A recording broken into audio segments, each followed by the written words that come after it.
Hello, I'm Shomik, and I'll be presenting our work exploiting the inter-rater disagreement to improve probabilistic segmentation. I have no financial interest to declare. Deep learning techniques for automatic segmentation are commonly used these days for different applications, including for medical image segmentation. Typically, such methods learn from expert annotations. For certain tasks, like segmentation for multiple sclerosis or locus coeruleus, even experts do not agree while annotating certain regions. Probabilistic UNet is a possible solution that can learn from multiple annotations and then produce multiple segmentations from the same input. This research extends the idea of probabilistic UNet by introducing a distribution-based loss function. While training, the input image is supplied to the base UNet as well as to the prior and posterior nets. Moreover, a randomly chosen plausible label of the respective input image is also supplied to the posterior net as input. The distributions of the prior and posterior nets are compared using the Keil divergence. The posterior net is sampled n times and then concatenated with the output of the base UNet to generate n plausible segmentations.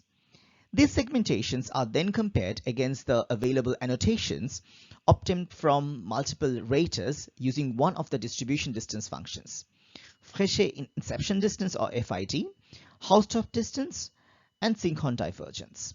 We name this training framework Plausible. During inference, the distribution of the posterior net is sampled n times and concatenated with the UNet's output to obtain n different plausible segmentations for each input. To evaluate our approach, we experimented with two different datasets for two different tasks of brain MRI segmentation. The first one is the study forest dataset containing 7 Tesla TOF MRAs.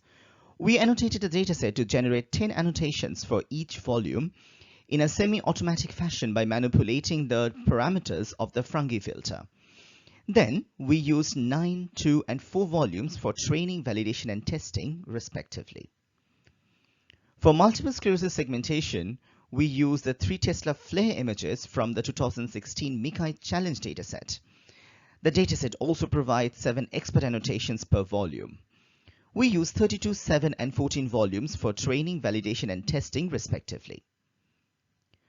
To benchmark our method, we compared our results against 4 baseline methods: the original probabilistic UNet, UNet with Monte Carlo dropout, stochastic segmentation networks, and finally, multi-head variational inference UNet. As mentioned earlier, we experimented with 3 different distribution distance-based loss functions within the Plausible framework: Fréchet inception distance, weighted Hausdorff distance, and Synchron divergence. For the probabilistic UNet baseline, we use Foucault-Tversky loss for the segmentation loss, along with the Keil divergence. For the UNet with Monte Carlo dropout, we also used Foucault-Tversky loss. For SSN and VIMH, the originally proposed loss functions were used. For all the models, the losses were minimized for 500 epochs using the Atom optimizer with a learning rate of 10 to the power minus 4. All the experiments were performed using automatic mix precision. Now let's have a look at the quantitative results. 10 plausible predictions from the different methods were compared against the 10 available plausible annotations for the task of vessel segmentation using generalized energy distance with intersection over union as the evaluation metric. Similarly, for multiple sclerosis segmentation, 7 plausible predictions were compared against the available annotations from 7 experts. It can be seen that all the Plausible methods outperformed all 4 baseline methods. Among the 3 distribution distances experimented with within the Plausible framework, the Hausdorff distance performed the best. We also evaluated the results qualitatively by visualizing the rate of occurrence of every voxel. The brighter the voxel appears, the more often it is labeled as a vessel throughout the output plausible segmentations.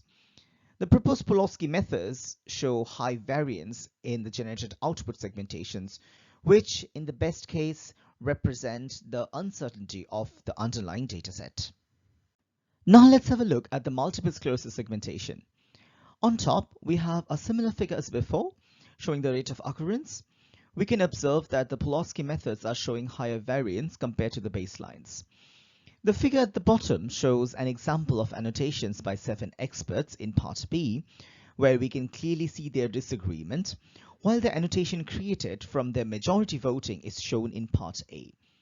And finally, the output segmentations obtained from the Pulaski method with Hausdorff distance as the distribution distance loss is shown in C. Now to conclude, we proposed here the Pulaski training framework, which is probabilistic UNet with distribution distance-based loss to learn from the inter-rater disagreement. We experimented with 3 different loss functions, all of which outperform the 4 baseline methods.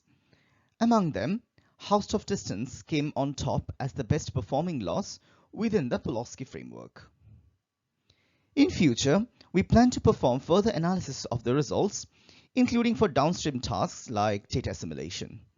Moreover, all the methods presented here are working now in 2D by taking slices out of the 3D volumes. We plan to extend our methods to work in 3D in the near future. And finally, the code of this research is openly available on GitHub. Thank you so much for your attention and looking forward to your questions and feedback.